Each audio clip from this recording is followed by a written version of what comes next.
tardes, casi noches, compañeros. Qué gusto verlos otra vez por acá, ver caras nuevas y ver caras que ya son muy frecuentes por estos lugares. Qué gusto volver a verlos. Mi nombre es el doctor Roberto Huervo Palacios y pues vamos a estar en esta noche pues, en una de nuestras ponencias del ciclo de conferencias. El día de hoy tengo el gusto de presentar al doctor Miguel Ayala León. Él es especialista en medicina interna, cardiología, ecocardiografía y ecocardiografía clínica. Todo esto en diferentes instituciones, como la última es el Instituto Nacional de Ciencias Médicas y Nutrición Salvador Subirán y el Instituto Nacional de Cardiología Ignacio Estrada. Me disculpo por eso. Su experiencia laboral pues, es bastante amplia en diferentes lugares. Actualmente reside en la ciudad de Ciudad del Carmen, en donde está implementando un nuevo proyecto de el Instituto del Corazón, el cual pues, los invitamos a conocer también. En la brevedad pues, les damos un poquito más de información.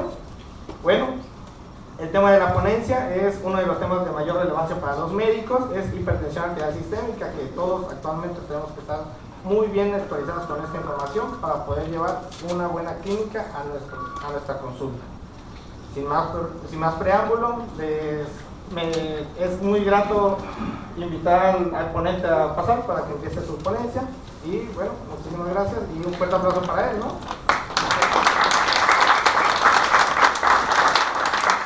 Gracias. Muy buenas noches. Creo que muy agradecido por la presentación y por la invitación de poder participar con este tema. Es un tema que en los últimos, a partir del 2017, la Asociación Americana del Corazón y la Sociedad Europea del Corazón tuvieron una idea muy clara en algunas patologías que puede ser una simbiosis de las guías. Tenemos ciertas enfermedades en las cuales las dos sociedades han llegado a publicar en un momento juntas las recomendaciones a través de las guías, pero el 2017 y el 2019 las guías americanas y las europeas cambiaron radicalmente sus recomendaciones y son muy variadas. Si uno lee las editoriales, muchos encuentran muchas contradicciones entre ambas guías, pero al final se llega a entender un punto claro que es el beneficio de reducir la mortalidad del paciente, ¿no? Primero quiero empezar con mencionar que según las guías de hipertensión arterial hasta el año 2017 se definía hipertensión arterial aquel paciente que tenía una presión mayor de 140/90 según las guías americanas. Cambiaron, se ha reducido este valor gracias a un estudio que se llama el estudio SPRINT. El estudio SPRINT ha definido que cuanto la presión arterial es más cerca a 120/90, es un estudio que hay que tener mucho cuidado al leerlo y al interpretarlo, como vamos a ver en el transcurso de la noche. Pero esto ha hecho de que haya una dualidad en los Estados Unidos, porque de tener 30 millones de hipertensos, hemos pasado a tener 70 millones de hipertensos en Estados Unidos. No tenemos la cifra en México, pero por haber reducido el corte de este valor de presión arterial, los pacientes que antes no eran considerados hipertensos, ahora son considerados hipertensos, como vamos a ver. Algo que es importante empezando la revisión de lo que es la hipertensión arterial, sobre todo para el médico de primer contacto o para el especialista mismo, es lo que clásicamente existía, que es los factores que influencian el riesgo cardiovascular en la hipertensión arterial. Todos ya sabemos que el género es un factor de riesgo importante, que la edad también es un factor importante para hipertensión arterial, que el antecedente del tabaquismo es un factor importante, que el nivel de colesterol y sobre todo el HDL, la diabetes, el sobrepeso, el antecedente de que hayamos tenido historia cardiovascular familiar, y eso es importante, no es solamente el antecedente, sino que se haya presentado en los familiares a edades jóvenes, menos de 55 años cuando es masculino o menos de 65 años como es femenino. También el antecedente de tener una menopausia prematura, una vida sedentaria, ¿no? Pero sobre todo en estas recomendaciones actuales se incluyeron dos cosas que tenemos que empezar a agregar nosotros como factor de riesgo, que son el nivel de ácido úrico. Regularmente nosotros no pedimos ácido úrico a los pacientes hipertensos, pero tenemos que recordar que ahora un valor de Un ácido úrico mayor a 6 es un factor de riesgo cardiovascular. Entonces, esas son las nuevas recomendaciones, porque se ha visto que a mayor nivel de ácido úrico e hipertensión, mayor riesgo de eventos cardiovasculares mayores al seguimiento en todo paciente hipertenso.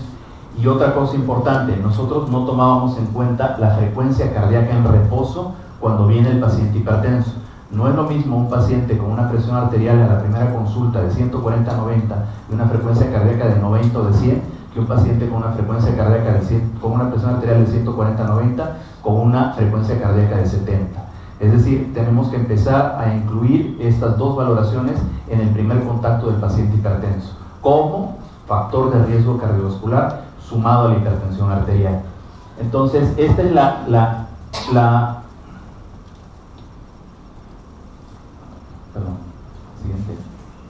Esta es la conjunción de ambas guías, como podemos observar. El 2017 y el 2018, las guías americanas y europeas publicaron en tiempos diferentes los nuevos cortes de hipertensión arterial. Los americanos, como les menciono, cambiaron los conceptos. Ahora nosotros hablamos de una presión elevada cuando el paciente tiene entre 120 y 129 y mayor de 80 la diastólica. Yo creo que si muchos de nosotros nos tomamos la presión arterial, vamos a estar por encima de 120 y 129. Entonces, esto fue lo que se cuestionó porque es una presión que ya se considera elevada. Y lo que ahora se define como hipertensión arterial estadio 1 es un paciente que tiene una presión arterial de 130 a 139 y una hipertensión arterial estadio 2 más de 140. Entonces, como han visto, los valores de corte se han vuelto mucho más radicales gracias a este estudio SPRING que les mencioné. Porque el estudio SPRING nos dice que los pacientes que tienen presión arterial por encima de 120 tienen mayores eventos cardiovasculares, sobre todo eventos vasculares cerebrales. A diferencia, el 2018 publicó, los europeos tienen dudas del estudio SPRING, tuvieron unas mesas de discusión donde ellos dijeron no estamos de acuerdo con el planteamiento del grupo americano para redefinir el concepto de hipertensión arterial. Lo que sucede es que los americanos creen que estamos llegando tardíamente al manejo de la hipertensión arterial, pero también hemos enfermado casi al doble de pacientes que teníamos no considerados como hipertensos previamente. Entonces, los europeos hablan de que 120 a 129 sigue siendo una presión arterial normal, pero hablan de 130 a 139, que para los americanos ya es una hipertensión grado 1, ellos lo siguen definiendo como una hipertensión normal alta. En mi opinión personal, y habiendo revisado todas las editoriales, yo me quedo apegado a ambas, y vamos a ver por qué. Porque en estas guías lo que más importa ahora es el concepto del factor de riesgo cardiovascular que tenemos que empezar a decidir, y no tanto solo pensar en una variable, ¿no? Entonces, para definir al paciente normal alto de 130 a 139 y ya hipertenso de 140 por arriba. Entonces, cuando nosotros podemos hablar de hipertensión arterial en un paciente, pues tenemos una discrepancia de los dos, pero al final yo quiero que ustedes elijan la que a ustedes les parece mejor de acuerdo a lo que vamos a ir discutiendo en base a los factores de riesgo cardiovascular. La hipertensión arterial es una enfermedad asintomática. Un paciente de 50 años puede estar caminando y no tener ningún síntoma. El paciente va a consultar cuando ya tenga el daño al órgano diana causado por la hipertensión arterial. Entonces, existe ese concepto. El paciente puede ser hipertenso ya de 4 o 5 años de evolución y estar asintomático y venir con nosotros a la consulta y encontrar que nosotros tenemos el daño a órgano diana ocasionado por la hipertensión arterial. Entonces, el hecho de que yo reciba un paciente en la consulta, que le tome la presión arterial y que lo cuente en 130, 80, que todavía para los europeos no es hipertensión arterial, ¿quiere decir que ese paciente no tiene hipertensión arterial? No lo sé. La hipertensión arterial es asintomática.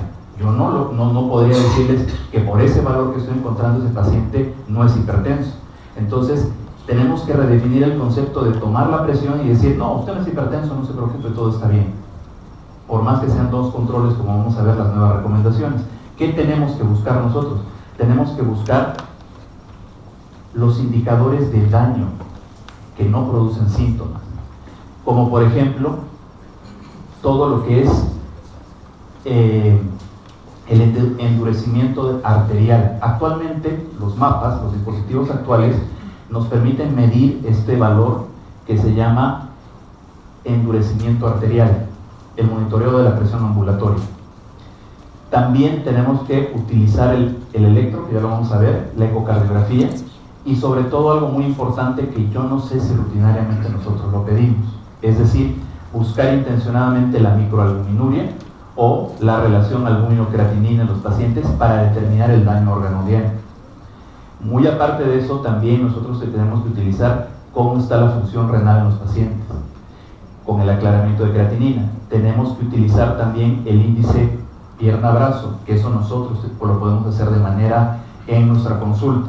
También tenemos que realizar el fondo de ojo para valorar cómo está el fondo de ojo, qué características de daño tiene. Entonces, la hipertensión arterial no es un valor. La hipertensión arterial es asintomática, les vuelvo a recordar. El paciente no va a tener síntomas. Tengo que buscar de manera intencionada alguno de estos referencias de daño a órgano causado por la hipertensión arterial. Ya es diferente cuando el paciente tiene una enfermedad cardiovascular establecida, es decir, ya tuvo un evento vascular cerebral, tuvo un derrame. Ya es diferente cuando el paciente tuvo un infarto de miocardio, ya es diferente cuando el paciente está en falla cardíaca o cuando el paciente tiene alguna enfermedad periférica. Y hoy por hoy, recuerden esto en hipertensión arterial, la fibrilación auricular. Mi paciente puede ser hipertenso y de repente yo le consulto, tengo que hacerlo intencionadamente si tiene palpitaciones. Así tenga 35, 36 años y es hipertenso el paciente, tengo que buscarlo de manera intencionada. ¿Por qué?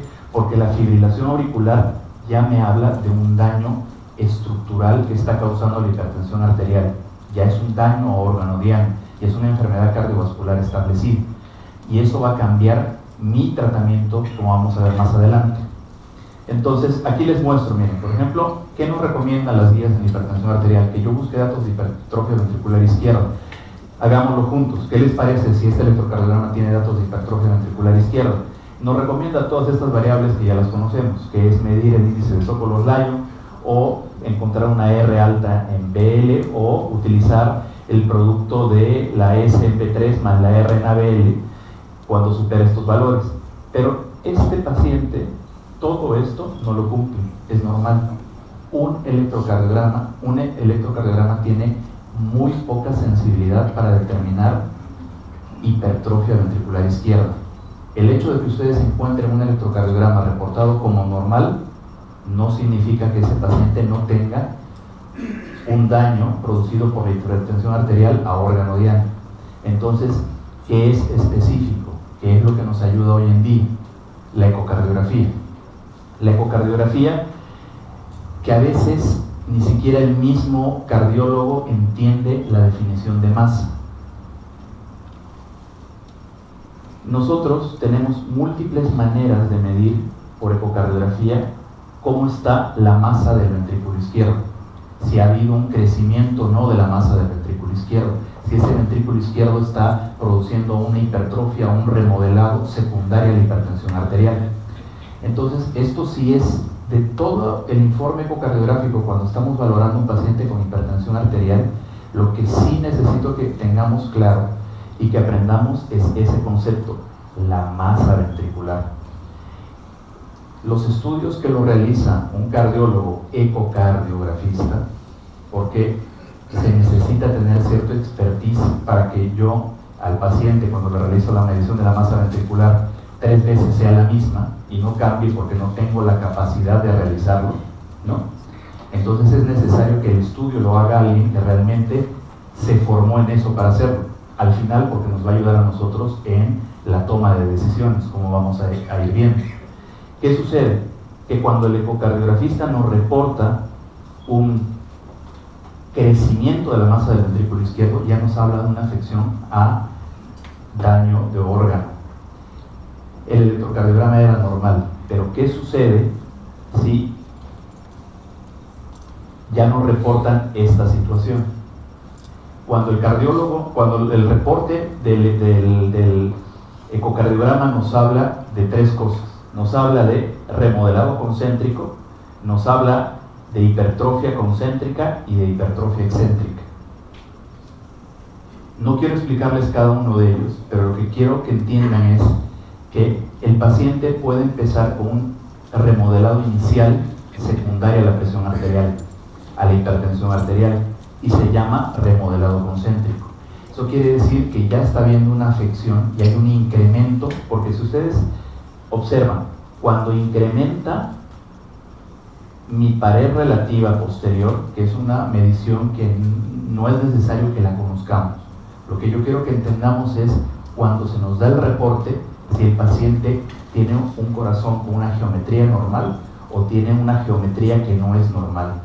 Si el paciente tiene una geometría que se nos reporta que no es normal, que tiene un incremento de la masa, esa hipertensión arterial está produciendo un incremento del ventrículo izquierdo. Entonces, por ejemplo, yo les pregunto, llega un paciente de 40 años que solamente es hipertenso y que tiene una gran hipertrofia concéntrica.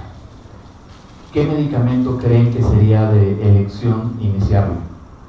Tenemos miles de medicamentos. Un aro o un IEC, cualquiera de los dos. Pero ¿por qué podría ser un aro o un IEC? ¿Por qué no un betalocante o amlodipino o algo? No, porque antes no había que ver la frecuencia cardíaca para Bueno, entonces ahí quiero llegar a que terminando esto seamos un poquito más finos en las cosas. Está bien, tiene razón, es un ARA o IECA. ¿Por qué? Porque los ARAs se ha relacionado que regresan la hipertrofia ventricular. Es decir, si yo tengo un paciente con una hipertrofia ventricular importante, ¿cuál va a ser mi fármaco de elección para producir el remodelado reverso del ventrículo? Un ARA, un IECA primero, y si no tolera el IECA, paso un ARA. Entonces, por eso les digo que es importante seleccionar el tipo de antihipertensivo de acuerdo a lo que también yo estoy viendo, ¿no? Entonces, el daño órgano diana. Entonces, la ecocardiografía ahora juega un papel importante en ayudarme a decidir. No se quede con un paciente hipertenso y que tiene un electrocardiograma normal, que ese paciente no tiene incremento de la masa ventricular. Vayan más allá, explíquenle al paciente la necesidad. Porque yo siempre les explico a los pacientes, ¿qué sucede cuando yo tengo hipertrofia? Pues se ha puesto más grueso el músculo, no sucede nada. Pero no se olviden, es una hipertrofia que no es organizada. Es una hipertrofia desorganizada. Y la hipertrofia desorganizada, ¿qué nos produce? Isquemia, porque no hay vasos que vayan a irrigar ese nuevo desarrollo de la masa ventricular, y nos produce como factor de riesgo arrítmico. Entonces es un sustrato para el infarto y es un sustrato para las arritmias. Entonces sí es algo que tengo que tratar. Un paciente bien tratado, bien controlada la hipertensión arterial, que tiene que suceder en un lapso de unos meses, un remodelado reverso, y ese paciente tiene que regresar a tener una geometría del ventrículo izquierdo normal. Algo que en estas guías y que se está implementando es el utilizar el riesgo cardiovascular, las tablas de riesgo cardiovascular para decidir el tratamiento. Si mi paciente tiene 130, 80 y tiene un riesgo cardiovascular bajo, no es lo mismo a que tenga el mismo valor de presión y tenga un riesgo cardiovascular alto.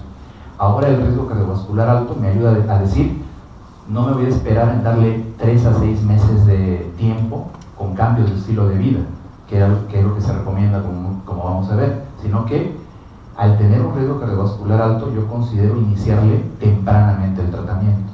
Entonces ahora lo que nosotros tenemos que hacer cuando tenemos un paciente hipertenso no es nada más, tiene hipertensión elevada, tome su IECA y nos vemos en un mes a ver si ya controló la presión. No, lo que ahora es, les vuelvo a recalcar, buscar el daño órgano-diana, porque va a ser nuestra meta terapéutica de mejorar, y también para tomar la decisión de iniciar o no el tratamiento tengo que utilizar el riesgo cardiovascular. Tengo 2 validados para hipertensión arterial: el europeo, que es el europeo, que es el SCORE, que son estas tablas que ahora están en las aplicaciones, pero si no tienen las aplicaciones se puede utilizar y se descarga estas tablas. Y está el americano, que es el ASDC, que es el factor de riesgo americano cardiovascular. Entonces, de acuerdo a esto, me permite a mí, me dice, tu paciente, por todo el perfil que me estás dando, que es lípidos, es el valor de la presión, la creatinina, todo lo que hemos visto como daño producido, nos habla del riesgo cardiovascular que tiene, ¿no? Entonces, al final, al yo hacer el riesgo cardiovascular, es que voy a armar una tabla. Miren, por ejemplo, mi paciente tiene una presión de 140-159, no tiene ningún factor de riesgo cardiovascular, entonces mi paciente es de bajo riesgo. No es lo mismo que tenga este grado de presión arterial y que el paciente ya tenga enfermedad cardiovascular y, como les menciono, todavía puede estar asintomático el daño al órgano diana. Pero ese paciente con esa presión, que aunque sea grado 1, ya es de alto riesgo. Entonces mi conducta va a cambiar. Son muchas tablas, son muchas cosas. ¿Cómo lo resumimos? Resumimos en que, nuevamente le repito, nos alejamos de un valor de presión. Ya no consideramos simplemente un valor de presión arterial. Nos sirve para estadificarlo en grados, pero no es lo único. Tengo que estadificarlo de acuerdo a si el paciente no está complicado o tiene una enfermedad sintomática o ya tiene una enfermedad cardiovascular dirigida. ¿Por qué introducieron esta tabla ellos? Porque mencionan que el uso de estatinas. Yo normalmente, si tengo un paciente que viene a consulta, es hipertenso y tiene un riesgo cardiovascular alto y está en grado 2, o sea, tiene un riesgo cardiovascular alto, le inicio estatinas sin saber el valor de colesterol, probablemente si lo hago me van a cuestionar, me van a decir, o sea, ¿por qué le estás iniciando estatinas si el paciente no tiene ese resultado de su HDL, LDL, ni su perfil lipídico? Por ahí ni lo necesita. Las nuevas guías recomiendan que los pacientes de alto riesgo, con grados 1, 2 o 3, incluso, miren, la normal alta, se recomienda el inicio del uso de estatinas coadyuvante por muchos de los efectos que tienen las estatinas. Entonces le solicitaré su perfil lipídico, pero yo no le voy a estar dando el tratamiento para cumplir metas de nivel de LDL, de HDL o la dislipidemia. Lo que voy a hacer es coadyuvar al tratamiento por el daño endotelial que produce la misma hipertensión arterial. Entonces, esto es algo nuevo que introducen las guías, que es el uso de estatinas dependiendo del riesgo del estadiaje del paciente y no solamente en base a un valor de la presión arterial. Las guías americanas, ¿qué nos dicen? Las anteriores eran las guías europeas. Igual, fíjense, me ayuda a tomar la decisión. Hemos dicho que ya un paciente con 130-139 es considerado por los americanos como una hipertensión arterial grado 1. Ustedes tienen un paciente con 130 de presión. Entonces, ¿qué también introducen los americanos? El score de riesgo cardiovascular. El score de riesgo cardiovascular es mayor al 10%, entonces ellos dicen, si tiene mayores al 10%, no le des tratamiento, iníciale el tratamiento no farmacológico e iníciale la medicación para disminuir la presión arterial. Si ustedes tienen un paciente con 130, ¿no?, en estadio 1, ya utilicen los scores de riesgo. O sea, como les menciono, ¿por qué? Porque me va a ayudar a decidir si ese paciente le inicio inmediatamente el tratamiento o, como en este caso, le doy tratamiento no farmacológico durante 3 a 6 meses y espero que responda al tratamiento no farmacológico. Entonces, es muy importante que empecemos a utilizar los factores de riesgo cardiovascular, las escalas, para decidir la terapéutica y no solamente por un valor. Porque ustedes dirían, llega el paciente con 130 de presión, ya su segundo control, y dirían, pues, no sé, no me queda muy claro, no tengo estudios para ver si no tiene daño órgano diana o tiene. Entonces, utilicemos el score de riesgo cardiovascular para apoyarnos en el uso de tratamiento en esa consulta, porque el paciente probablemente sí lo necesite y sí se beneficie. Tenemos una paciente de 54 años de edad en su primera consulta, con cefalea. Previamente ya había consultado, enfermería le encontró, le chocó una presión de 150-80. Entonces, el diagnóstico de hipertensión arterial se da por los valores elevados mayores a 140-90 según las guías de la ES. ¿Estamos de acuerdo? La ES dice que el paciente es hipertenso cuando es más de 140-90. Los americanos dicen que ya es hipertenso 130, inclusive 120 ya lo hablan de elevado. En la próxima consulta, si el paciente persiste con valores elevados de presión arterial según límites superiores y las guías, ¿ya se diagnosticaría hipertensión? No lo sé, lo vamos a ver. ¿Ustedes qué creen? Esta es su primera consulta. ¿Con esto yo le digo al paciente que ya es hipertenso? No. ¿Quién dice sí?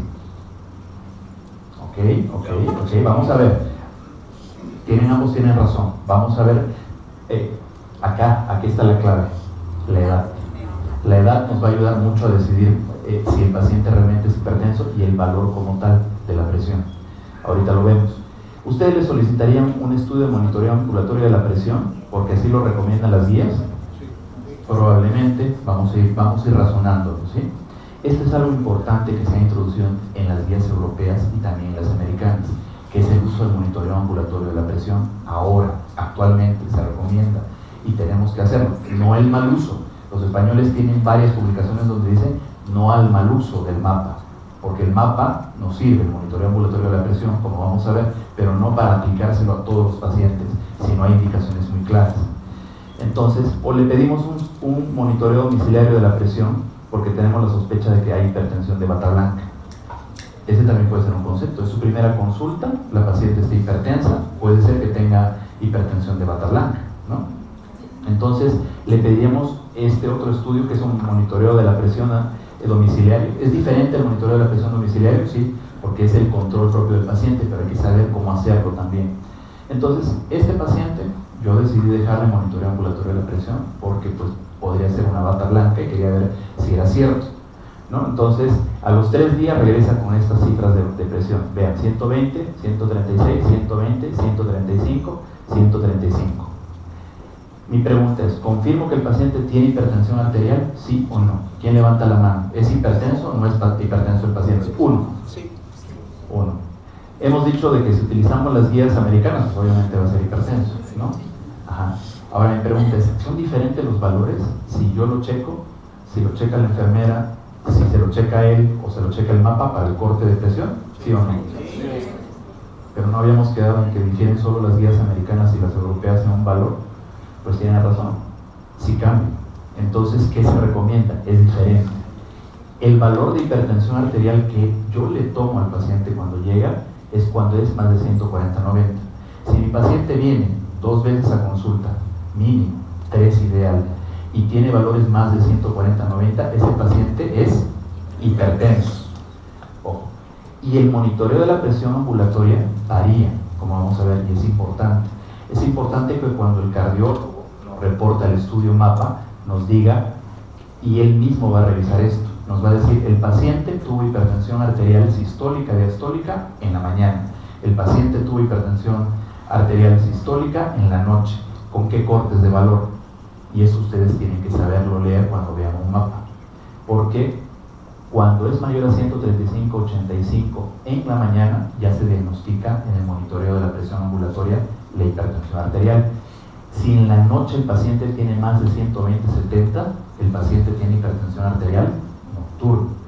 Si el paciente durante las 24 horas es 130/80, el paciente es hipertenso.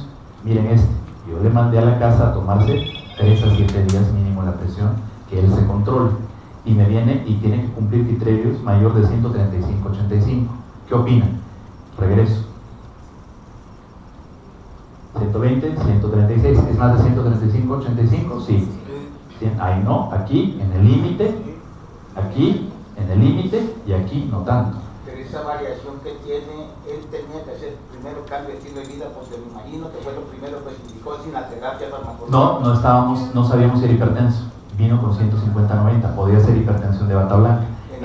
En la primera consulta. Se va sin receta y se va sin ningún tratamiento. Yo le digo, hagamos, yo tengo que, es que ahí está el problema, yo tengo que decidir si ese paciente es hipertenso o no es hipertenso. Yo no le puedo decir en la primera consulta es hipertenso. Entonces es lo que recomiendan ahora. Tengo varias opciones para confirmar la hipertensión arterial. O control domiciliario, que él se cheque, o control con monitoreo ambulatorio de la presión arterial. Pero ya vamos a ver a quién sí pedirle el mapa. Y lo que yo quiero que quede claro es esto, que es muy, si bien el monitoreo de la presión domiciliaria, como ven, varía mucho. Es muy difícil. Ahorita lo vamos a ver. Es muy difícil. Puede haber variación de la presión arterial. Depende cómo se la checó. Depende del estado, cómo se controló. Depende de todas las indicaciones. Es decir, el paciente, cuando ustedes le pidan monitoreo de la presión arterial, siempre recuerden, 1 hora preprandial, 1 hora postprandial, no ingerir café, no fumar, tomárselo sentado, ¿sí? Nunca recostado, o sea, tiene sus indicaciones muy claras. Y pese a eso, puede variar mucho, pero es una herramienta. Entonces, a mí me queda muchísimo la duda si con esto el paciente realmente es hipertenso o no. Pensaba tener una respuesta, ¿no? Yo pensaba tener una respuesta con eso. Entonces, ¿qué dice el algoritmo? Ahí va su respuesta. Si mi paciente viene con una presión arterial, a su pregunta, viene el paciente con una presión que hemos dicho que es ideal, 120/80. ¿En cuánto tiempo yo lo cito de nuevo para ver si el paciente es hipertenso o no? 5 años. Si el paciente tiene una presión arterial entre 120, 129, 80, 84, yo le digo que en 3 años lo vuelvo a checar para ver si es hipertenso. ¿Qué sucede cuando ya le dicen los europeos que es el valor normal alto? Que es 130, 139, que para los americanos, ¿qué es esto? Ya es hipertensión arterial. Entonces, no nos olvidemos. Da lo mismo. ¿Es hipertensión arterial grado 1 o es normal alto? Pero entra esta pregunta, que es, yo debo de ver si no tengo este concepto que se llama hipertensión enmascarada. Y la hipertensión enmascarada, entonces, si yo respondo esta pregunta, puedo pasar posteriormente a un control anual del paciente. ¿Qué es la hipertensión enmascarada? El papá le dicen que va a ir a su control médico el próximo lunes, sabe que va a ir, la hija ya le dijo, entonces ese día se pone en dieta estricta, empieza a cuidarse, no consume ese fin de semana nada de alcohol, no toma sal, se porta excelente, sabe que va a ir a verlo al médico, ya se mentalizó, llega sin presión, sin hipertensión arterial, llega sanito. Pero no puede ser, doctor, mi papá se queja, dolor de cabeza, está enfermo, tiene muchas molestias. Ese es el concepto de hipertensión enmascarada.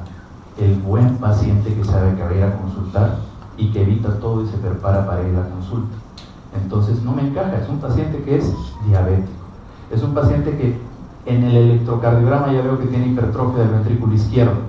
Entonces yo digo, tiene 120/80 y este tiene daño órgano asintomático, ¿cómo es posible que venga a la consulta?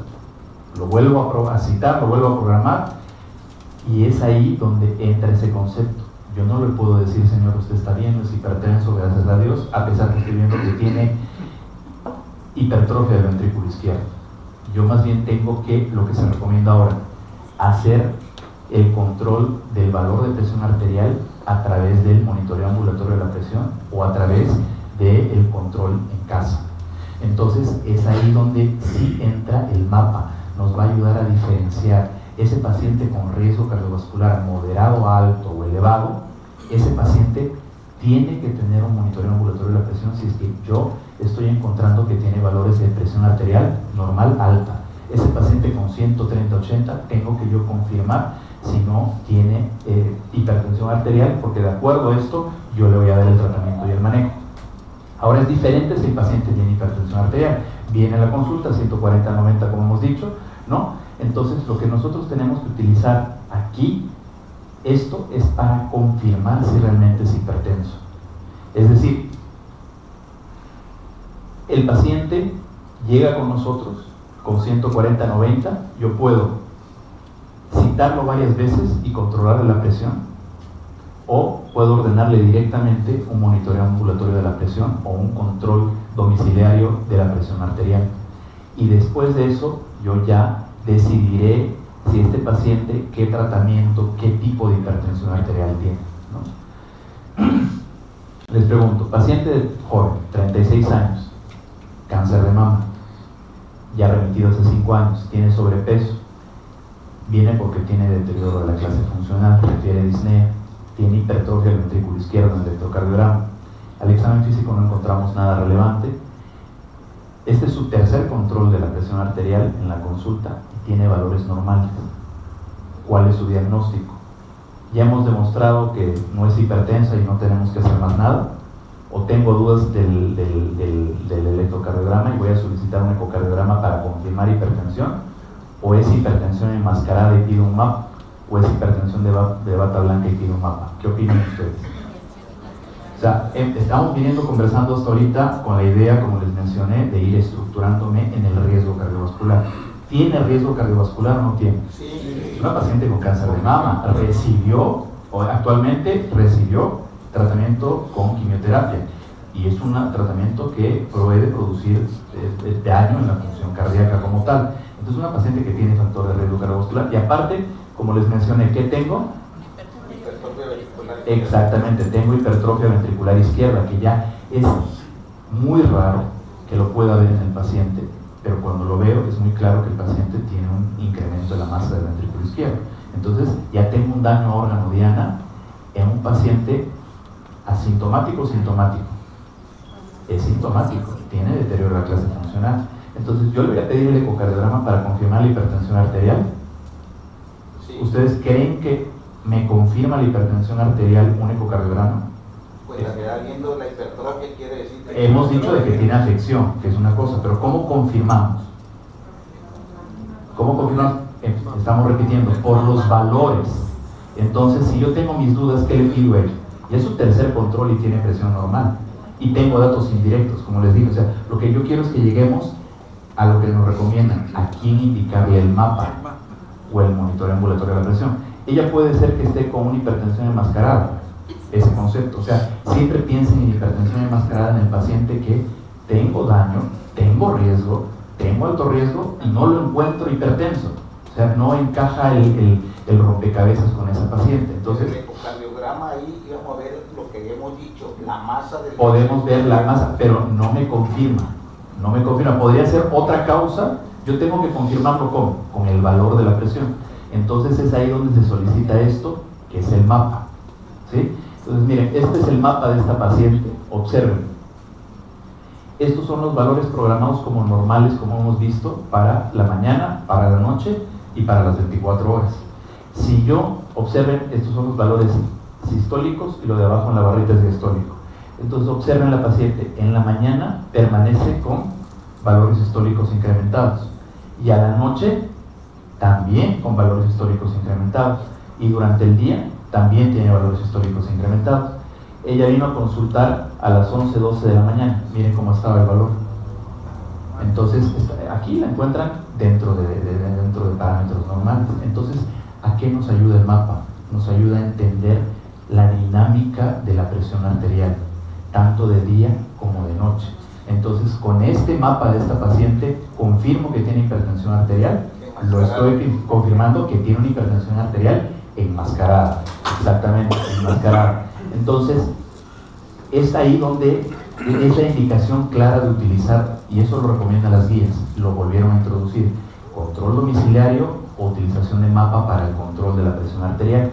Entonces yo puedo tener el paciente que realmente venga a la consulta y tenga una presión mayor de 130/80, pero menor de 160/100. Y este paciente, después de 3 meses de cambios de estilo de vida, yo sospecho de que tiene hipertensión de bata blanca, porque cada vez que viene está hipertenso, cada vez que viene está hipertenso, ya le cambié el estilo de vida, pero no tiene un valor, fíjense en el corte, 160/100. No es lo mismo que venga un paciente a la consulta y que tenga 170/90 y yo diga que es hipertensión de bata blanca. Ahí ya no entra el concepto, se los quiero dejar claros.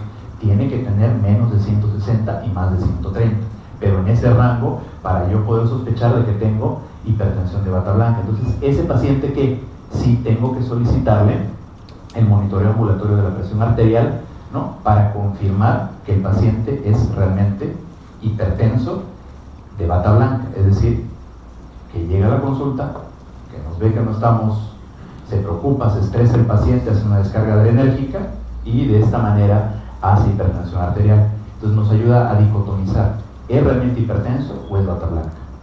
¿No? Y si es realmente bata blanca, pues yo sigo con lo que les he mencionado, y si es hipertenso, pues yo ya decidiré iniciarle el tratamiento al paciente.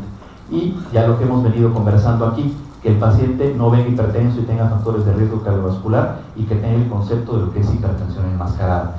Entonces son dos conceptos importantes. Entonces, tampoco es pedirle mapa a todo mundo, es pedirle monitoreo ambulatorio de la presión a todo paciente. Tiene sus indicaciones claras. Si el paciente, yo sospecho, ya lo que hemos hablado, bata blanca, que es una indicación muy clara. Si yo sospecho de que tiene hipertensión enmascarada, y les vuelvo a hablar, factores de riesgo cardiovascular, algo que no me encaja con ese paciente y que viene con valores normales, y es un paciente que no está con tratamiento. Esto es un concepto importante. Mi papá tiene 78 años de edad, come, se levanta, se marea y se ha desmayado. Es un motivo que cambian los familiares de paciente al paciente, de médico en médico, porque no entienden qué sucede. El paciente diabético a mayor edad tiende a tener esta patología que se llama la hipotensión postprandial. ¿Cómo ya la diagnostico? Pues por la clínica la voy a sospechar, pero el verdadero diagnóstico tiene que ser demostrado. Tengo que encontrar la disminución de la presión arterial en el periodo postprandial. Entonces, ¿qué utilizo para demostrar eso? El mapa.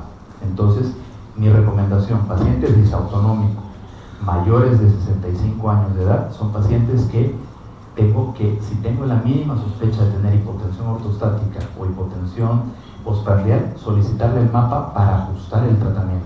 Pero es una indicación del mapa. Otra indicación del mapa es que yo tenga una hipertensión resistente a tratamiento, de que yo quiera evaluar el control, sobre todo en los pacientes de alto riesgo. Y esto es muy importante como cardiólogo. Suelo ver pacientes que fueron diagnosticados de hipertensión arterial hace 10 años.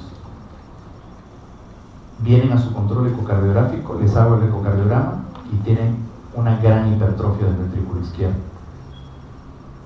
Le pregunta a la familia si él suele manejar presiones de 140, 90, 120, 80, o no se las solemos checar, se toma siempre su medicamento y así se lo ha tomado siempre. Pacientes de alto riesgo cardiovascular, y les vuelvo a recalcar, tenemos que empezar a utilizar escalas de riesgo cardiovascular. Si mi paciente tiene alto riesgo cardiovascular, ¿sí?, y quiero ver yo cómo está controlando la presión arterial, cómo estoy impactando con el tratamiento, está indicado en la utilización y el control del mapa, para de esta manera saber si yo estoy impactando en llegar a los valores metas que tengo que buscar de la presión arterial, pero es una de las indicaciones. También cuando yo tengo una respuesta exagerada de la presión arterial al ejercicio. ¿Eso qué quiere decir? Este es el punto muy crucial de una patología que no me toca hablar ahora, pero paciente deportista, triatlonista, incremento de la masa ventricular, que puede ser secundaria al ejercicio, en lo que nosotros llamamos que es el corazón del atleta, que tiene sus características propias, pero también yo tengo que determinar si ese paciente no está haciendo una respuesta inadecuada al ejercicio y el paciente hace una respuesta exagerada, una hipertensión exagerada. Entonces, ¿cómo yo determino también eso? A través del mapa, es una de las indicaciones. También para evaluar síntomas de hipertensión durante el tratamiento. ¿Cómo ustedes normalmente cuando inician un tratamiento le explican al paciente? Le voy a iniciar esta dosis de medicamento para controlar la presión. Si se siente que se desvanece, se siente mal, pues le puede bajar la dosis o aquello. Pero ¿qué es lo indicado? Si el paciente, yo le estoy iniciando el tratamiento de la hipertensión arterial y tiene datos de hipotensión, ¿qué hago? Tengo que demostrarlo. El mapa me ayudará a determinar si realmente ese paciente está haciendo eventos de hipotensión arterial por el tratamiento. Entonces, el mapa me sirve para salir de dudas y me sirve para valorar respuesta terapéutica al mismo. Por eso se lo está incluyendo bastante. Y muy importante, que yo tengo que utilizar el mapa sobre todo para determinar el estado del lo que se llama la disminución fisiológica de la presión arterial. Cuando nosotros dormimos, la presión arterial tiene que disminuir de la sistólica que tengo en el día a más del 10%. Es decir, si yo a la mañana tengo presión arterial controlada de 130-80 y a la noche, durante todo el ciclo de sueño controlado con el mapa, tengo 130-80, no tengo ese ciclo fisiológico normal que tiene que hacer la presión arterial, que es la disminución del 10% del valor mayor. Entonces, cuando yo no tengo esa disminución, ya está demostrado que es un factor de riesgo cardiovascular. Pacientes jóvenes, pacientes obesos, jóvenes, yo les hablo, 30, pacientes jóvenes obesos, tienden a tener hipertensión arterial nocturna. Entonces, la hipertensión arterial nocturna puede ser aislada y esa hipertensión también tiene que tratarse. Y lo mismo, yo puedo estar dándole tratamiento al paciente y no tener disminución fisiológica. Entonces, ¿por qué les menciono todo esto? Porque ahí entra la clave de las dosis del medicamento, la importancia de ajustar el tratamiento. Si yo a mi paciente le doy un medicamento como por ejemplo el Telmisartán, que tiene un tiempo de vida media de 16 a 18 horas, y el paciente se levanta a las mañanas con dolor de cabeza, se levanta con valores de presión muy elevados, yo a ese paciente puedo solicitarle un mapa y determinar que durante la noche no hace el efecto de disminución fisiológica de la presión arterial. Entonces, ¿qué tendré que hacer en ese paciente? Iniciarle un tratamiento antihipertensivo que me pueda dar cobertura durante la noche. Entonces es importante que empecemos a ver la hipertensión arterial no solo como un fenómeno cuando llega con nosotros a la consulta y lo encontramos que tiene hipertensión. A veces nos olvidamos si el paciente tiene hipertensión arterial nocturna, ¿no? Sobre todo pacientes obesos o con problemas como apnea del sueño, problemas pulmonares, ¿no? Y es un factor propio de incremento de riesgos de eventos cardiovasculares mayores. Entonces, como pueden ver, a la noche, si el paciente tiene valores de presión promedios elevados, que es en la noche mayor de 120/80, yo hablo de que el paciente tiene hipertensión arterial sistólica o diastólica nocturna. Entonces, mi tratamiento será iniciarle el tratamiento para cubrir este periodo. Y lo mismo cuando yo ya estoy dando el tratamiento. Entonces, como pueden ver, el mapa juega un papel muy importante en las recomendaciones de las guías actuales porque va en muchos aspectos. ¿Qué importancia tiene el tratamiento de la hipertensión arterial sistólica? O sea, ¿por qué yo trato a un paciente que es hipertenso, que tiene una presión de 130/80, 120/80? Como les digo, o sea, no es tanto el valor, sino que yo al darle tratamiento al paciente, simplemente al disminuir 10 milímetros de mercurio de la presión sistólica, y les pongo ese valor porque ahorita lo vamos a ver por qué, o 5 milímetros de la presión diastólica, se disminuye 20% de eventos cardiovasculares mayores, se disminuye 10 a 15% de todas las causas de mortalidad, se disminuye 35% de eventos vasculares cerebrales, 20% de eventos coronarios y 40% de la falla cardíaca, solamente al disminuirle este valor de presión arterial. Paciente de 40 años que es atleta, ya lo hemos confirmado con el mapa, que tiene hipertensión arterial sistólica, tiene valores mayores a 140/80, ¿qué manejo le darían a este paciente? ¿Esta paciente tiene riesgo cardiovascular mayor o no? Es atleta, no es diabética, no tiene nada, solo es hipertensa. Si le aplicamos el score de riesgo va a ser bajo. Entonces una paciente que no tiene riesgo cardiovascular alto. Pero ustedes ya con este valor le iniciarían tratamiento o no? Les he vuelto a poner, está sana, no tiene riesgo cardiovascular, pero ya le he confirmado que es hipertensa. Tenía mis dudas, pero es hipertensa. Si es hipertenso tiene que tener tratamiento, la palabra no. ¿Cuál es el tratamiento? Bueno, independientemente de que tiene que llevar su dieta indicada. ¿Dieta y doble tratamiento farmacológico? No, bueno, ahí es la excepción, que todo hipertenso muchas veces se dice que el tratamiento dual. Tendríamos que ver por cada paciente hipertenso es en lo particular diferente a uno y otro. Se podía empezar con uno que cubriera un fármaco que cubriera 24 horas, no dual. Ok, ahí las guías nos dejan claras las cosas. Bueno, entonces, ¿dieta y doble tratamiento farmacológico? No. ¿Deportista? ¿Es deportista? ¿Tiene que hacer más dieta y deporte para bajar ese valor de presión? Medidas higiénicos dietéticas e iniciar tratamiento farmacológico, probablemente, y no puede ser hipertenso, algo no está bien. O sea, la verdad es que eso es lo que quiero llegar. El riesgo cardiovascular nos sirve para determinar tratamiento, para determinar si realmente tiene edad no órgano, para determinar muchas cosas, pero no nos podemos quedar solo con esto. Ya lo hemos confirmado, por eso le decía, ¿cómo diagnostico la hipertensión arterial? Tengo que demostrarla, y la demuestro con los métodos que ustedes deseen, y por sobre todo hoy tenemos que apoyarnos en el monitoreo ambulatorio de la presión arterial. Entonces ahí va la respuesta, sí le doy tratamiento, estaba cerca. Dual, no dual, depende de algo importante, que es esto. Esta paciente tiene hipertensión normal alta, tiene 140/90, ¿no? O sea, está más cerca de la hipertensión grado 1 y ya no es hipertensión normal alta. Entonces, ¿qué recomienda? Todo es estilo de vida, que ya vamos a ver qué es. Y debo de considerar tratamiento farmacológico si el paciente es de alto riesgo, especialmente si tiene enfermedad coronaria. Entonces, vuelvo a decirles, no es lo mismo tener un paciente con una hipertensión normal alta y un riesgo cardiovascular bajo, ¿sí? Pero hay una excepción.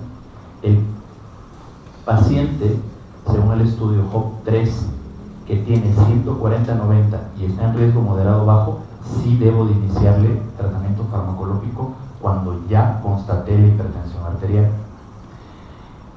A todos, casi la mayoría, hoy por hoy, se recomienda iniciarle el doble tratamiento antihipertensivo, excepto, ahí el excepto tiene que quedarse claro, al paciente con hipertensión normal alta, con riesgo cardiovascular bajo. A ese paciente puedo iniciarle monoterapia. Hoy por hoy ya no está casi recomendada la monoterapia porque todos los metaanálisis han demostrado que es mejor el tratamiento doble, coadyuvante, y solamente la excepción es ese concepto, el riesgo cardiovascular moderado a bajo y que tenga hipertensión normal alta, es decir, que no supere los 140. Y también el concepto de fragilidad que no se utilizaba. El paciente adulto, las guías lo definen así: un paciente anciano es un paciente mayor de 65 años, y ingresan el concepto de fragilidad. ¿Sí? El concepto de fragilidad, ¿qué quiere decir fragilidad? Que ellos discutieron mucho. 65 años sí, porque los estudios la mayoría lo han definido así, pero no es lo mismo tener 65 años y tener un riesgo de fragilidad mayor que tener 80 años y tener un riesgo de fragilidad menor, o sea, entre el concepto. Entonces, así como estamos utilizando el riesgo cardiovascular, cuando nosotros tengamos pacientes mayores de 65 años, consideremos el riesgo de fragilidad. Si el paciente tiene fragilidad, probablemente sea recomendable utilizar monoterapia. Si el paciente tiene más de 80 años, se recomienda iniciar con monoterapia. Entonces son los únicos conceptos en los cuales, muy aparte ahora de, como les digo, se recomienda utilizar la terapia dual y no la monoterapia, y solo la monoterapia en esos casos que les mencioné, ¿no? Entonces, dependiendo de la hipertensión, del grado de hipertensión arterial, lo que nosotros hacemos es el inicio inmediato del tratamiento farmacológico si el paciente ya tiene hipertensión grado 1, o si el paciente tiene hipertensión grado 2 o hipertensión grado 3, sumado a los cambios de vida. Paciente de 86 años de edad que llega a urgencias por síncope. La tomografía de cráneo es normal, el único dato relevante es que se le diagnosticó recientemente hipertensión arterial y se inició amlodipino y enalapril por valores ambulatorios de 150/95. Eso es la vida diaria. Estamos de guardia en urgencias, nos llama una paciente que acaban de iniciar. Yo voy a sospechar y voy a decir, pues le produjo hipotensión ortostática con lo que le dio y por eso tiene la tomografía normal y eso no tiene ninguna afección. Entonces el paciente no era hipertenso, la indicación de inicio de antihipertensivos es errónea. ¿Qué opinan? Y le iniciaron con 150/95. Con esta edad, ¿es hipertenso o no es hipertenso? No necesariamente. Sí es. Es hipertenso. Hemos definido que el corte de presión arterial es 130/90. Ajá, pero aquí dice por valores ambulatorios. O sea, fueron varios. El síncope puede ser en contexto de una vez si la tomografía no lo muestra aún. Podría ser, no lo sabemos. El paciente no tiene un control de su presión arterial porque presentó síncope y debemos de subir la dosis de la medicación. Es que 150 no se va a ver en el momento. Bueno, ahí en las guías nos va a sacar las dudas. ¿Cuál es el corte para yo decir que es hipertenso? Hasta ahora hemos visto que depende del valor del mapa. Hemos visto que depende de qué guía estemos tomando. Pero ahora sobre todo, ¿qué vemos? La edad.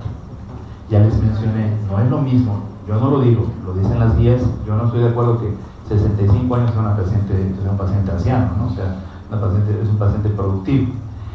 Pero un paciente muy anciano, mayor de 80, ese paciente sí les mencioné que tengo que considerar iniciarle monoterapia.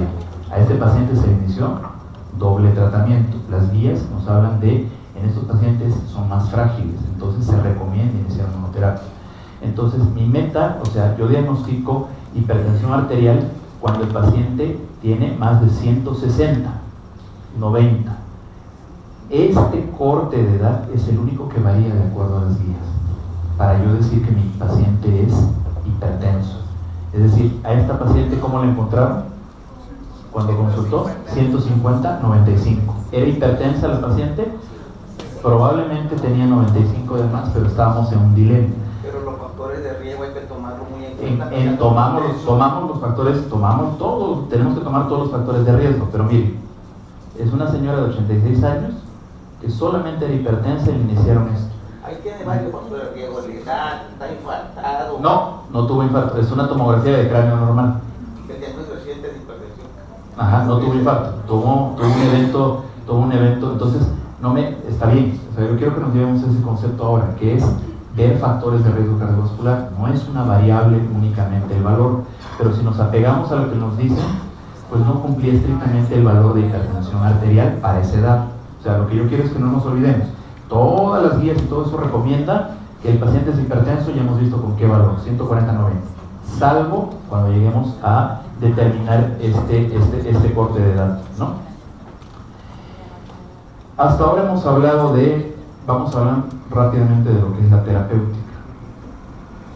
Cambios del estilo de vida, ¿sí? Que parece tan sencillo.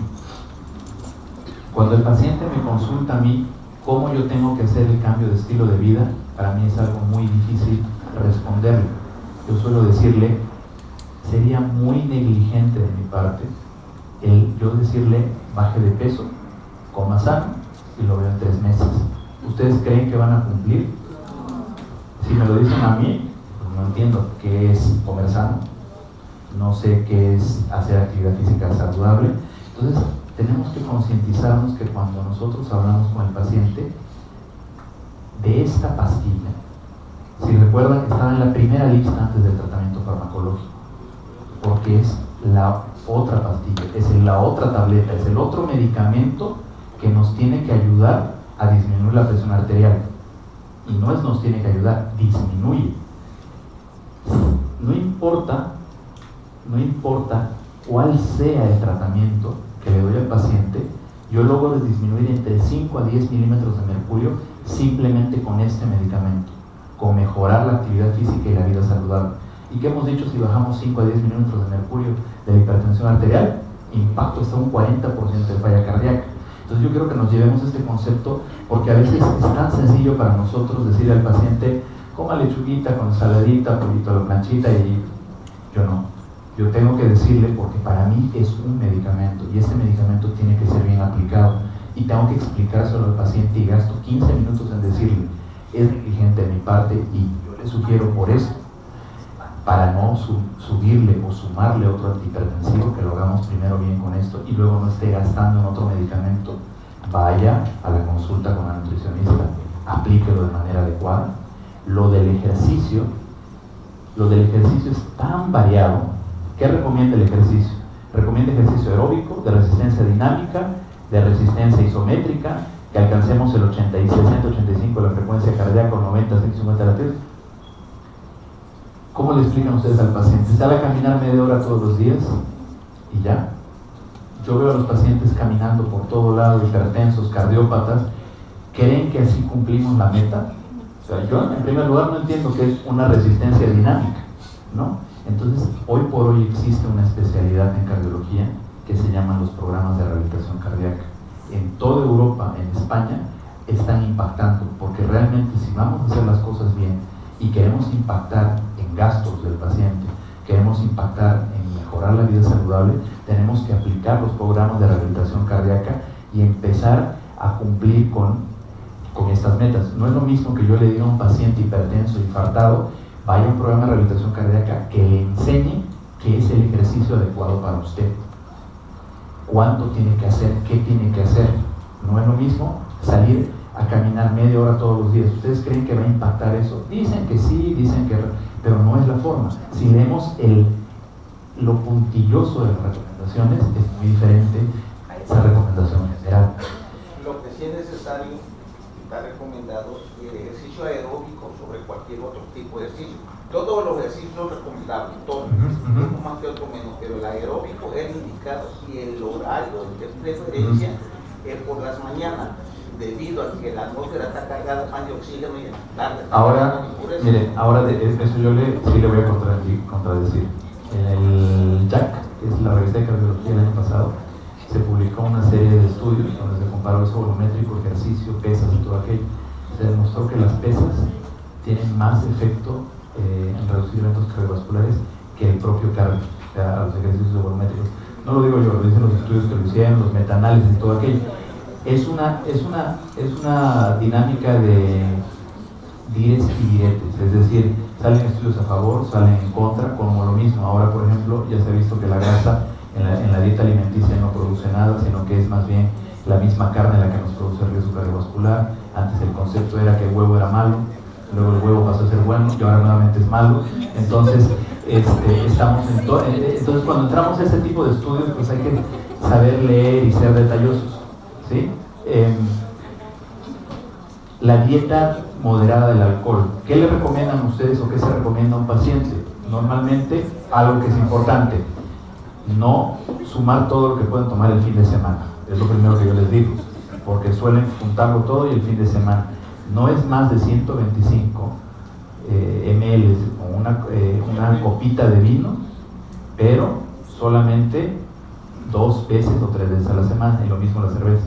De preferencia, ¿cuántos estarían a favor de decir suspenda el consumo de alcohol definitivamente? No es recomendable el vino. Suspender. ¿A cuántos le dirían al paciente suspenda el consumo de alcohol? A todos. Pues bueno, los estudios han demostrado, hay estudios de riesgo cardiovascular que han demostrado que el paciente que era consumidor de alcohol y suspende, incrementa el riesgo cardiovascular.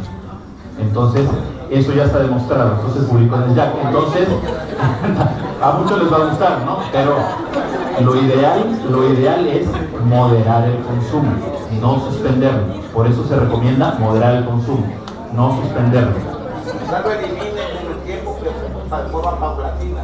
Es que no, se ha visto que los pacientes en ese estudio que bebían y suspendieron y se volvieron abstemios, su riesgo cardiovascular incrementó. Hay teorías de los mecanismos moleculares, está publicado en el JAC.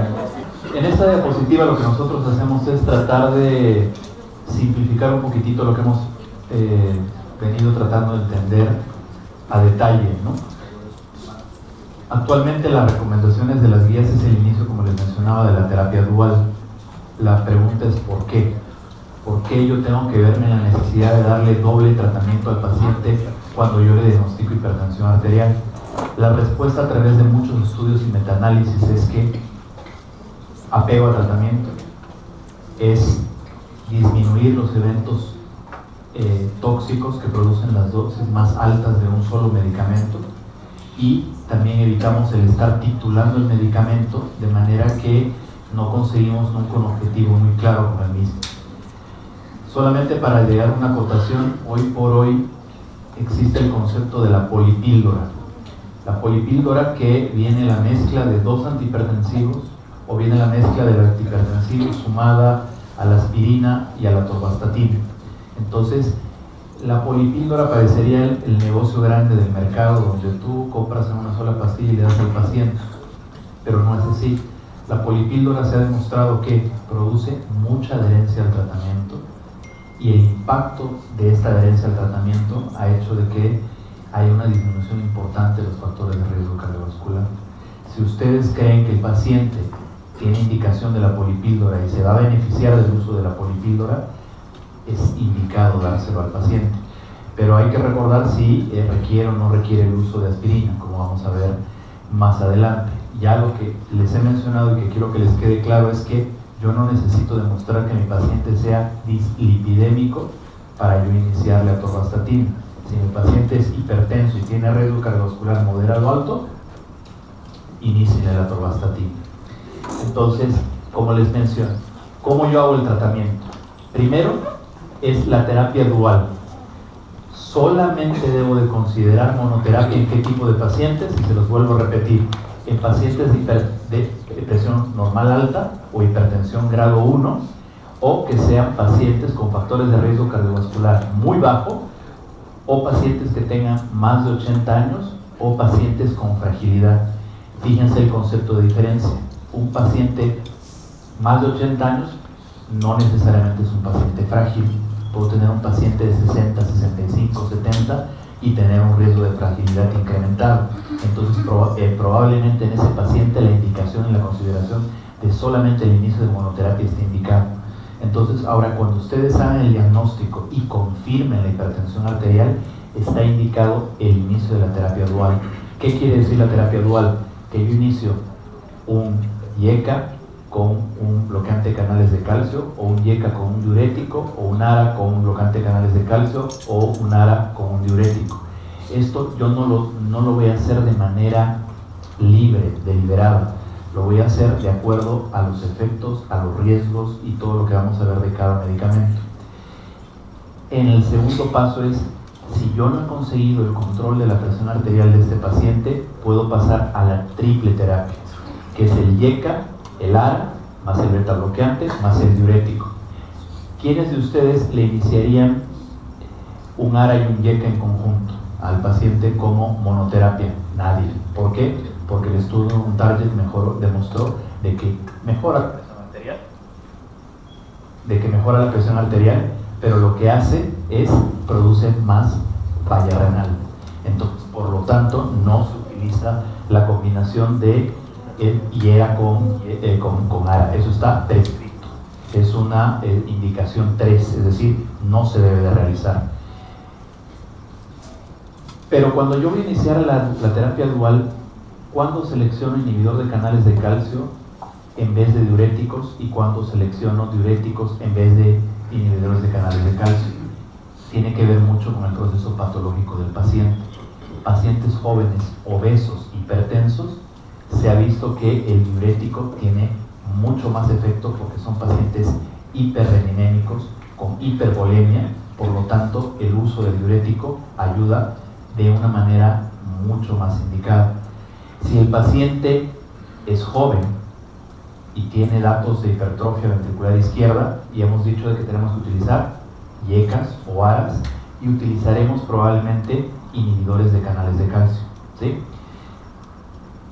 Si en el tercer paso, si a pesar de la triple terapia, que quiere decir que estoy iniciando un ARA o un IECA combinado con bloqueante de canales de calcio, combinado con el diurético, y a este paciente no mejora la presión arterial, yo le agrego espironolactona a dosis de 25 a 50 miligramos.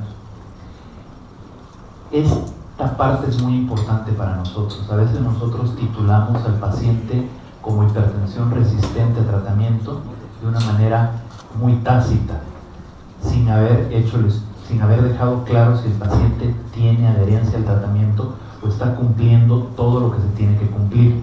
Es decir, mi paciente le estoy dando triple tratamiento y este paciente sigue teniendo valores de presión arterial elevados. ¿Qué tengo que hacer con el paciente? Consultarle si toma todos los días el medicamento, consultarle si está haciendo mejorías de la calidad de vida, ¿no? Que es la otra pastilla, como les mencioné. Si realmente yo demuestro, y acá está indicado a través de un monitoreo ambulatorio de la presión arterial, que el paciente tiene hipertensión resistente, es que yo decidiré agregarle espironolactona a este paciente como tratamiento. En estos tres se dan cuenta que no están los betabloqueantes. Hace muchos años los betabloques ya dejaron de ser una línea de indicación para inicio de tratamiento en la hipertensión arterial. Solamente existe un momento cuando yo voy a sumarle el betabloqueante como tratamiento. ¿Cuándo? Cuando el paciente tiene alguna condición específica, como el paciente tiene falla cardíaca, el paciente tuvo un infarto de miocardio como antecedente, el paciente tiene fibrilación auricular, o es una mujer joven que está en planeaciones de embarazo, porque yo sostené el manejo de la hipertensión arterial con los beta blocker. Entonces, cuando ustedes tengan un paciente, el beta blocker ya no es una indicación de primera línea. Pero aquí quiero hablarles de una enfermedad. El 50% de los eventos de falla cardíaca que llegan a urgencias por falla cardíaca descompensada no tienen disfunción del ventrículo izquierdo. Es decir, la función ventricular es normal. Se conoce como hipertensión arterial y se conoce como insuficiencia cardíaca con función ventricular conservada. Los pacientes hipertensos suelen tener esta patología. Entonces, en ese tipo de pacientes probablemente la indicación del manejo sí sea a través de beta bloqueantes, pero eso es una patología muy distinta. Entonces, yo quiero que quede claro de que yo no, del inicio de tratamiento es terapia dual, por pasos, sumar 3 medicamentos, el diurético al final. Si yo voy a sumar un medicamento que sea de primera instancia, probablemente el bloqueante de los canales de calcio, y no agrego el beta bloqueante, salvo no esté en estas otras condiciones patológicas. No le agrego yo el beta blocker cuando ya lo estoy titulando de hipertensión arterial resistente. Por encima del beta bloqueante que tengo que agregar, la espironolactona.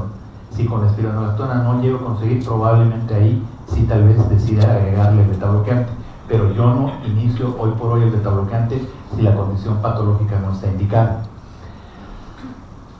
Entonces, ¿cuál es la terapia antihipertensiva en pacientes en los cuales yo tengo disfunción del ventrículo izquierdo? Yo inicio con YECA, con diurético, con el beta bloque. Como pueden observar aquí, no estoy iniciando ¿qué? El antagonista de canales de calcio. ¿Por qué? Porque tiene el efecto secundario que es la taquicardia refleja. Entonces es una de las condiciones en las que si mi paciente tiene disfunción del ventrículo izquierdo demostrada, tiene daño y es hipertenso, tengo que priorizar el tratamiento con YECA, ARA, más el diurético, de preferencia un diurético de ASA, sumado al beta bloque, como primer paso. Y en el último paso ya agrego la espironolactona como tratamiento en el manejo de la hipertensión arterial dentro de los escenarios diferentes, ¿no? Pero este es un manejo en el cual nosotros ya tenemos que tener otros estudios muy diferentes y el paciente ya está catalogado dentro de otra patología, ¿no? Entonces, algo que tenemos que tener presente es, a veces cuando iniciamos el tratamiento antihipertensivo nos olvidamos de las contraindicaciones y de los efectos adversos. Entonces, creemos que ya hemos visto las ventajas de iniciar un YECA, un ARA, como disminución al remodelado, o iniciar el antagonista de canales de calcio porque tiene una hipertensión sistólica aislada que lo va a beneficiar de una manera más adecuada. Si yo voy a utilizar diuréticos, ¿qué puede suceder? Puedo precipitar gota. Puedo precipitar gota en el paciente y posiblemente pueda precipitar otro tipo como contraindicación posible que yo puedo encontrar es el síndrome metabólico, que yo tenga una resistencia a la intolerancia a la glucosa, el embarazo, la hipercalemia, todo lo que ya conocemos. Sube el ácido úrico. Ya el ácido úrico está incrementado a veces en los pacientes de riesgo cardiovascular, entonces hay que tener en cuenta los eventos adversos. Si el paciente tiene gota, yo de preferencia el diurético no lo utilizaré ¿cuál? Un inhibidor de canales de calcio, ¿no? O sea, utilizaré el amlodipino, utilizaré otro tipo de tratamiento como tal. Pero los diuréticos no se dan por mucho tiempo, no por razones necesarias. Por eso le digo, pero si tengo una hipertensión arterial resistente al tratamiento donde ya lo estoy utilizando como tercera etapa, como hemos visto, tengo que tenerlo, porque no lo estoy controlando. O sea, ¿cuál es la idea? Y qué bueno que lo preguntan, porque ¿cuál es la idea de esto? Eso es lo que yo les menciono. Yo no puedo iniciar el tratamiento antihipertensivo y dejarlo al paciente, tómate enalapril y te veo en 3 meses y vemos cómo te va. Yo tengo que llegar, lo que vamos a ver al final, a unas metas terapéuticas. Porque si yo no llego a esas metas terapéuticas de control de hipertensión arterial, es lo mismo que no le esté dando tratamiento de hipertensión arterial. O sea, ¿para qué le estoy dando un solo medicamento? Estos cambios de paso de tratamiento es tratar de llegar a esas metas porque tengo que impactar en la mortalidad y en la sobrevida de ese paciente. Entonces, no es solamente un tiempo el diurético. Si es que tiene que tomar los 3 el paciente para mantener esa presión arterial, lo tendrá que tomar, porque si no, ¿para qué le estoy dando si yo no voy a impactar en nada? Pero también para estar cambiando de cada periodo de dual a triple, también debemos de tener en cuenta que el periodo estacionario o efecto máximo de cualquiera de ellos no se va a dar a la semana, puede ser cada 6, 8, 10 o 12 semanas. Para eso está todo indicado, o sea, ya hay más o menos los lineamientos de cómo tenemos que hacer. Bueno, los beta blocker también tienen sus contraindicaciones que ya son conocidas y encontramos varias contraindicaciones de cada uno, pero lo que yo quiero traer a colación es que no nos olvidemos, no voy a entrar mucho a detalle de eso, no nos olvidemos de las contraindicaciones posibles y también lo que puede suceder en el paciente, o sea, cuando nosotros indicamos el tratamiento. Les pongo esta pregunta: tengo un paciente de 78 años de edad que toma losartán cada 12 horas, acude a consulta con valores tensionales de 110/80 en varias tomas, donde tiene un valor máximo de 120/80. ¿Está adecuado el tratamiento? ¿Sí está adecuado el tratamiento? ¿Estamos de acuerdo? ¿Ya estamos llegando a las metas terapéuticas? Bueno, ahí yo les tengo la respuesta de las guías, o sea, es lo que yo les menciono. ¿Para qué yo inicio el tratamiento antihipertensivo si después yo no cumplo ciertas metas? Es decir, aparte de saber qué valores de presión arterial diagnostico, tengo que también saber qué valores de presión son mis metas de valor de hipertensión arterial. Aquí sí influye la edad. Si el paciente tiene menos de 65 años o más de 65 años. ¿Nuestro paciente tiene más de 65 años? Tiene más de 65 años. Entonces, lo que se recomienda es que la presión arterial sistólica, como nivel objetivo, tiene que estar entre 130 y 139. Tenemos que monitorizar los efectos cardiovasculares y se recomienda valores más bajos para disminuir los niveles de riesgo cardiovascular en estos pacientes, pero fíjense, nos dicen que tiene que ser entre 130 y 139 en mayores de 65 años. Se ha visto que cuando es menos de 120 la presión sistólica incrementa más bien el riesgo cardiovascular de este paciente. Aquí es la diferencia con los americanos. Los americanos dicen de que yo tengo que llegar a tener una presión arterial cerca de 120/80 en el paciente en tratamiento. En el estudio SPRINT utilizaron hasta 5 medicamentos de tratamiento antihipertensivo para conseguir esta meta y tuvieron muchas complicaciones con los pacientes si uno lee los reportes. Entonces es por eso que los europeos no estuvieron de acuerdo con este estudio y ellos dicen que es un estudio que no nos convence y para nuestra población nosotros damos otra recomendación. Entonces yo me apego a esta recomendación de los europeos, que es mucho mejor, donde nosotros hablamos de que la meta de un paciente de más de 65 años es 130 a 139. Si tiene menos de 65 años, tiene que ser 120, 129 como meta terapéutica. Les vuelvo a preguntar, ¿qué opinan? 78 años, losartán 50 cada 12 y tiene 120/80. ¿Está ideal? ¿Está adecuado? ¿Le preguntaríamos algo más? ¿Es nuestra meta? Las respuestas son claras. Si el paciente lo tolera, bien. Si no tiene síntomas. Si el paciente no lo tolera, no es mi meta adecuada. Mi meta adecuada recomendada es 130, 139 en esta edad. Nunca menos de 120/80. Nunca. Si su paciente empieza a tener valores de control de presión arterial 110, 190, no le digan, está excelente su presión arterial, lo estamos controlando muy bien, porque más bien paso al otro lado, me incremento el riesgo cardiovascular y sobre todo en el paciente adulto mayor, ¿no? Entonces no nos olvidemos, por favor, que por el cambio de edad, de acuerdo a la edad, es el corte meta que yo tengo que tener en el paciente. Y lo mismo, observen, hemos mencionado, si el paciente tiene más de 80 años, o sea, ya es más adulto mayor, mi meta es entre 130 y 139. ¿Y cuál es mi objetivo? Tiene que ser cerca, si es hipertenso, entre 18 y 65 años, menor o casi cerca a 130. Nunca, y mírenlo, está en rojo, menos de 120. Es decir, cuando yo estoy haciendo el control de hipertensión arterial y estoy dando tratamiento al paciente, también no nos olvidemos, no es que está excelente el tratamiento si yo lo estoy manteniendo con presiones de 160, 90, 80, no, pues le estoy mejorando. Más bien no está indicado porque yo estoy produciendo alteraciones de la perfusión de ese paciente. Entonces también depende mi control ambulatorio, si el paciente es diabético, si tiene falla renal, si tiene enfermedad coronaria, si tuvo un evento vascular cerebral o tuvo isquemia. Pero en resumen, sobre todo quedémonos en esta tabla, la de enfermedad renal crónica. Observen, el paciente tiene como meta entre 130 y 140 de hipertensión arterial en el paciente renal. Y sobre todo con la edad. Ahora, otro valor importante, la presión diastólica, que a veces también nosotros olvidamos. Mi presión arterial diastólica meta tiene que ser entre 70 y 79, casi cerca a 80, ¿sí? No nos olvidemos también controlar. Entonces, la presión arterial depende, meta, de la edad y depende del riesgo cardiovascular. Entonces, ¿cómo yo sabría que estoy impactando en los valores de presión de mi paciente? Le puedo hacer el control cuando venga a la consulta, pero yo no estaría tranquilo.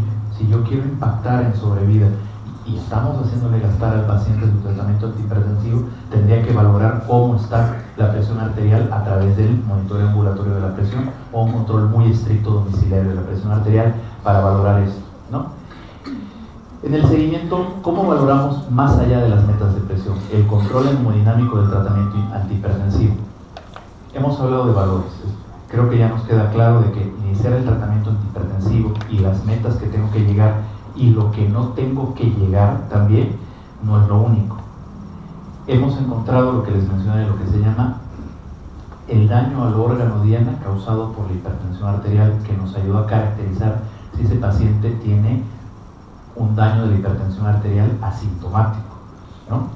Entonces, existe esta tablita que quiero que la tengamos clara, porque nos va a ayudar en el día a día de la consulta cuando ya el paciente hipertenso ha venido con nosotros. O sea, a veces la hipertensión arterial como médicos nos parece muy sencilla, ¿no? Le inicio el tratamiento, consigo su meta, lo veo en 6 meses, le checo la presión, está excelente, sigue bien su presión, sigue tomando su medicamento y nos vemos en 1 año. Los pacientes se mueren, los pacientes se infartan, los pacientes tienen eventos cardiovasculares. ¿Qué mejor para mí que se infarte? Soy cardiólogo, ¿no? Pero al final no es lo que yo quiero. Yo quiero que ese paciente más bien no llegue a la consulta conmigo. Yo quiero disminuir los costos en salud de ese paciente. Entonces, el médico de atención primaria, el internista, el médico general, el médico de familia, todos tienen que entender que iniciar el tratamiento no queda ahí, queda en el control de metas terapéuticas y queda en ver cómo yo estoy produciendo los efectos del daño órgano diana que tengo de ese paciente.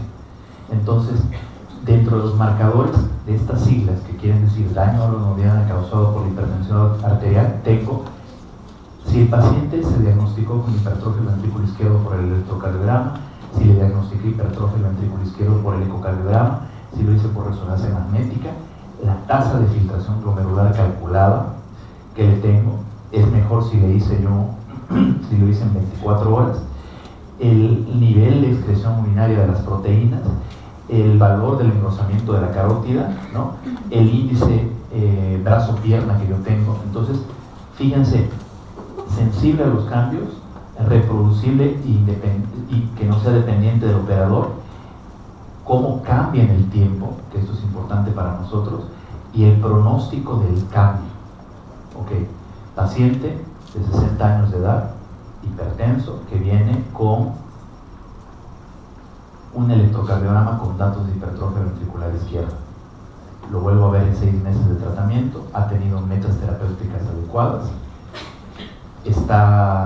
le pido otro electrocardiograma y el paciente sigue teniendo hipertrofia del ventrículo izquierdo.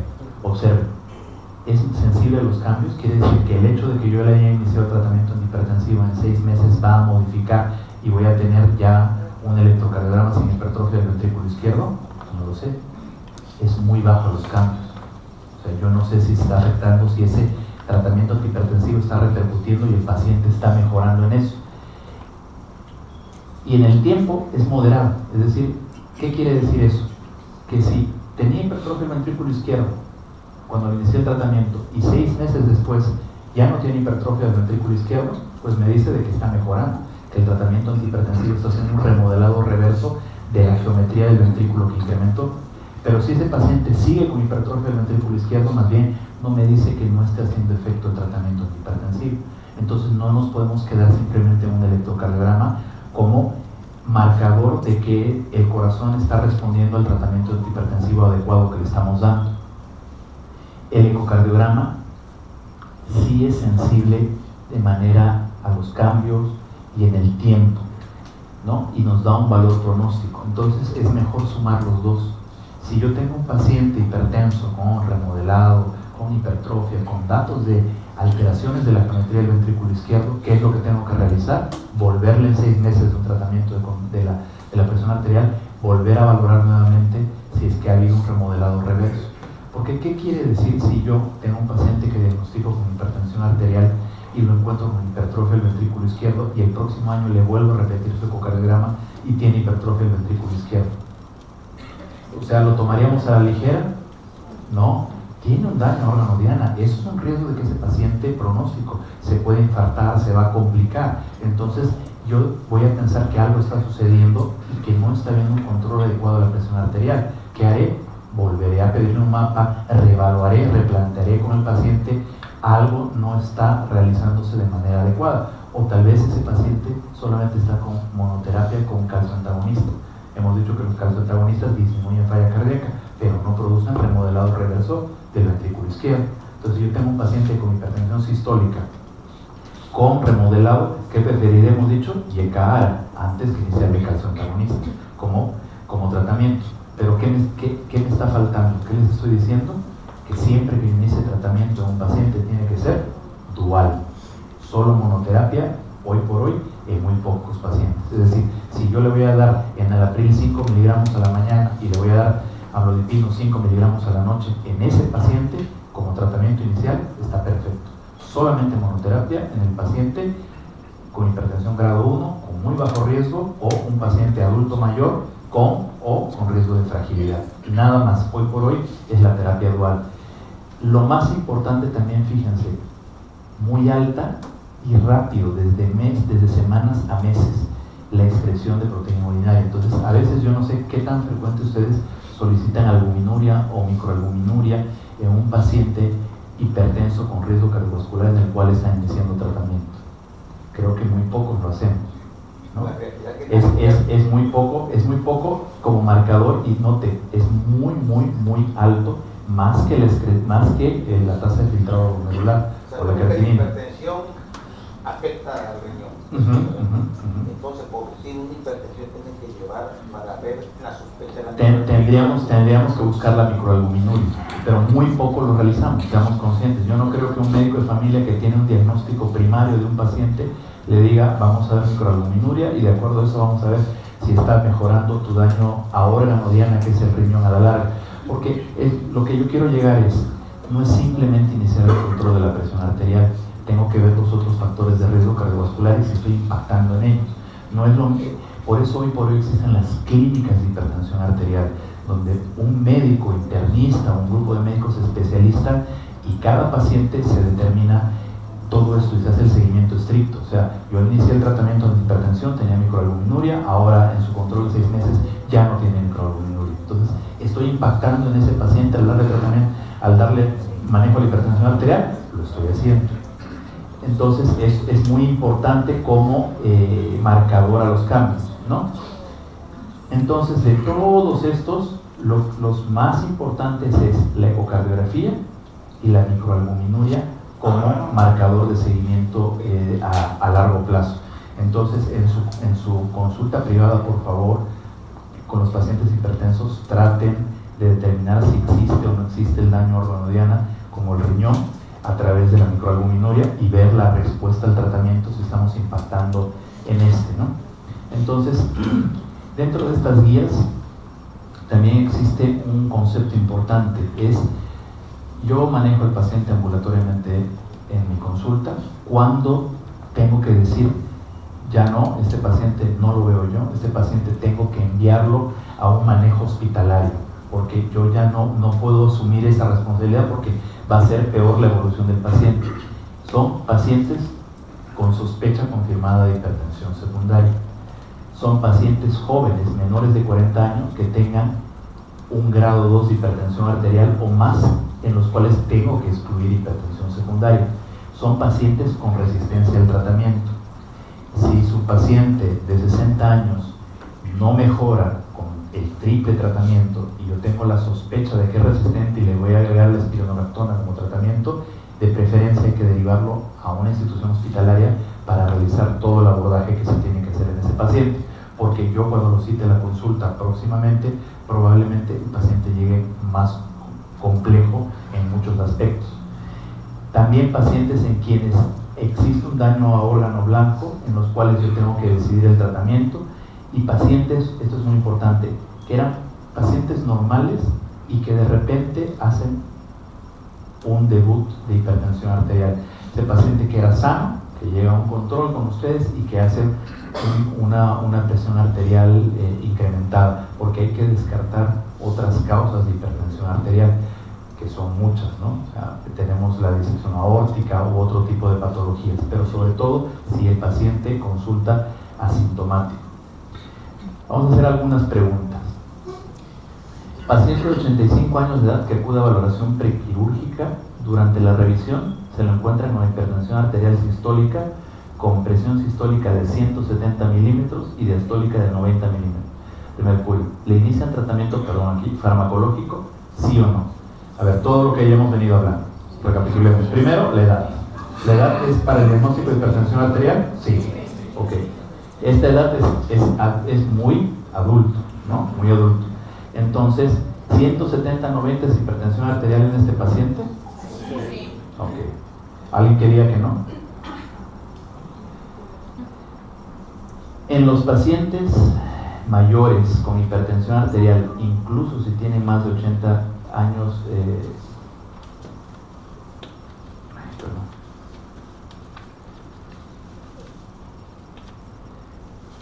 en los pacientes mayores de edad que tienen incluso más de 80 años de edad, el iniciar el tratamiento terapéutico y la intervención está recomendado cuando tienen presión arterial más de 160 milímetros de mercurio. No nos olvidemos, si el paciente tenía entre 65 y 18 años, ¿cuál era el corte de hipertensión arterial?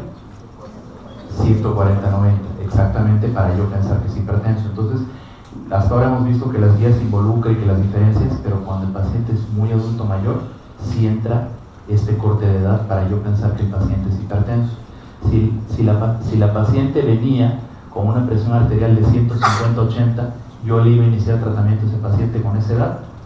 No, porque yo no sé, lo iba a estudiar, iba a decidir, ¿sí? Pero no es indicación de iniciarle la intervención farmacológica. Paciente de 78 años de edad, hipertenso, en tratamiento con amlodipino, tiene valores de presión arterial de 130-80, tiene fragilidad y por la edad debemos suspender el medicamento antihipertensivo que tiene una dosis muy baja. ¿Qué opinan? Es una paciente de 78 años de edad que recibe monoterapia, ¿no? Maneja este valor de presión arterial, es una paciente frágil, catalogada frágil, y por esta edad, ¿yo le suspendo el tratamiento? ¿Cuánto hemos dicho que es la meta de la edad de estos pacientes para controlar la presión arterial? 130, 140, ¿no? O sea, menos de 165, un poco más bajo, nunca menos de 120, ¿sí? O sea, entonces no le suspendo el tratamiento. ¿Estamos de acuerdo? Pero si tiene 5 miligramos de amlodipino, no creo que le haga nada, ¿no? Pero no tiene más de 160 y hay seguimiento del paciente. Entonces, rojo, está bien como respondieron. Rojo en las guías, ¿qué significa? Prohibitivo, incremento mortalidad del paciente, lo puedo matar. O sea, no es ni siquiera que cometo algo que no está bien, cometo algo que no está muy bien y pongo en riesgo la vida del paciente. El suspender el medicamento antihipertensivo basado en la edad, cuando el paciente tiene más de 80 años, no se recomienda si el paciente tolera bien el tratamiento. Entonces, si su paciente está en tratamiento con monoterapia y así ustedes vean, ¿cuándo le suspenderían a este paciente? ¿O le suspenderían? ¿O le bajaríamos la dosis? Si el paciente tiene menos de 120-80 o 110, podría estar en riesgo, pero ¿lo suspendemos? No. le disminuimos la dosis y vemos la respuesta, porque si le suspendemos, ¿qué hacemos? Y esta es una conducta diaria. Puede ser que el paciente que llega mayor de 80 años, hipertenso, en tratamiento, urgencias, y hizo una hipotensión ortostática con 190, a veces la conducta es: no señora, lléveselo, no necesita medicamento antihipertensivo, no sé quién le dijo que era hipertenso, no tome. Pero 130, 80 para esa edad, yo creo que la resistencia arterial, ya la elasticidad ya no es la misma, entonces para esas personas no. Ahí existen otros valores, pero de acuerdo a las guías está bien. Solamente lo que quiero llegar es no suspender el tratamiento, disminuir la dosis, ajustar, porque la suspender el tratamiento incrementa la mortalidad. Paciente de 40 años de edad, joven, diabetes tipo 2, con microalbuminuria. ¿Qué quiere decir que tenga microalbuminuria? Puede ser el problema de la diabetes, como puede ser también la hipertensión arterial. ¿Qué tratamiento le dan al paciente ustedes? IECA. ¿Por qué? Porque está visto de que con la IECA reduce mal el problema de proteínico. ¿IECA o ARA? Cualquiera de los dos, pero no los dos. Cualquiera de los dos. Exactamente, ninguno de los dos. Entonces, el tratamiento de elección para disminuir la microalbuminuria es los YECA. Los YECA han impactado. Entonces, por eso, fíjense en los estadios que les he mostrado, ¿con qué empieza? Con YECA. Si el paciente tolera YECA, lo dejo en YECA. Si no tolera YECA, lo paso a un bloqueante de los receptores canales, a los ARAS. Pero yo he visto muchas veces que los pacientes inician con losartán, telmisartán, sin haber siquiera intentado el enalapril. Entonces, el enalapril no es caro, lo encuentras genérico, y durante toda la charla les he dicho de que impacta en muchas cosas. Impacta en el remodelado reverso del ventrículo izquierdo, impacta en la microalbuminuria, que produce la misma hipertensión arterial, impacta en muchas cosas. Entonces, a veces, sí, la farmacéutica nos recomienda utilizar otro tipo de medicamentos, ¿no? Pero también tiene que jugar la edad, también tiene que entrar en juego la capacidad de ver que el paciente vaya a poder tener apego al tratamiento. Entonces, si el paciente es joven y trabaja toda la mañana de una actividad intensa, a veces es mejor darle un tratamiento que dure 18 a 24 horas.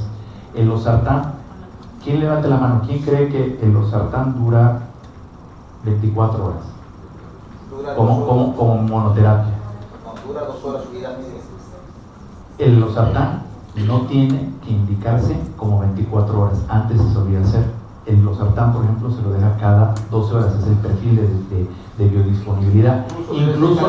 Incluso el telmisartán, igual, 18 horas. Entonces, nosotros tenemos que jugar con ese medicamento. Entonces, ahí entra el concepto.